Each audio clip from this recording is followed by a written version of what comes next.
I'd like to begin our exploration of bones with the skull.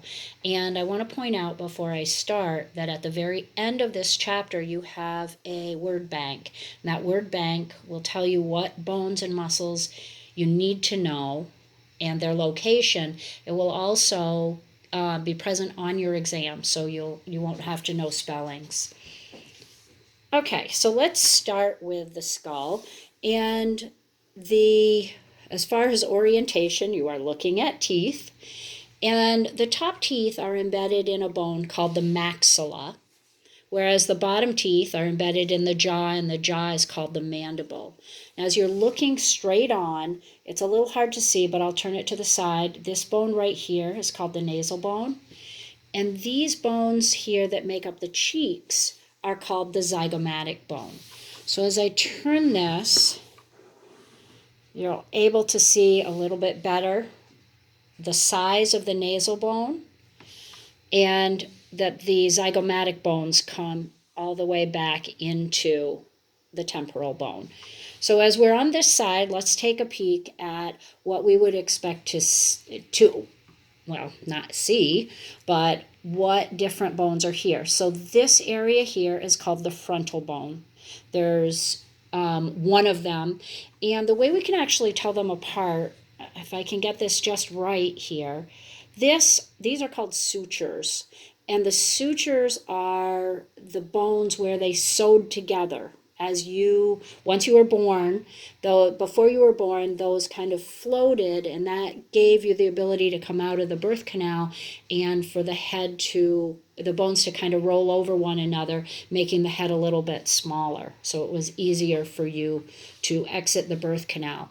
But then once you were a baby, these sutures formed. This is where the pieces came together and they solidified. At one point, you had an area here, too, that we called the soft spot.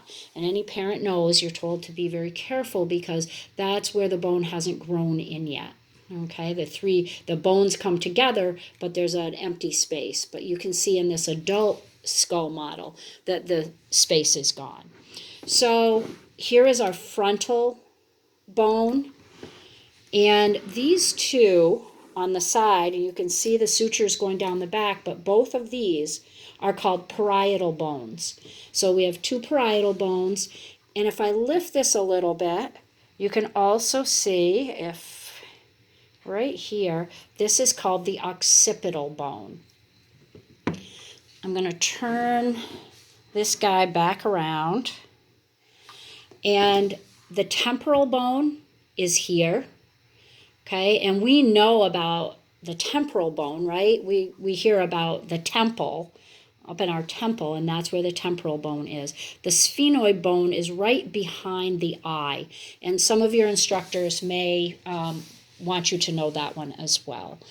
I'm going to turn this over, and now I'm looking at the bottom. Here are my teeth again, and my jaw, my mandible. This hole right here is called the foramen magnum, and that's where the spinal cord is going to go up into the brain. Okay, so that's where the vertebral column will start, and we'll talk about that in just a minute. Also, remember that, and this is something some of your instructors may want you to know as well, I'm looking here at the anchor for the mandible, but in the front is going to be the maxilla. Okay, so as I look down in here, the front is the maxilla,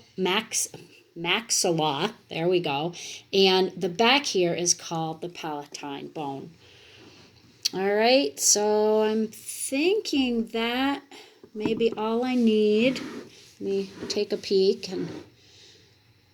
All right, and we'll go on to another part.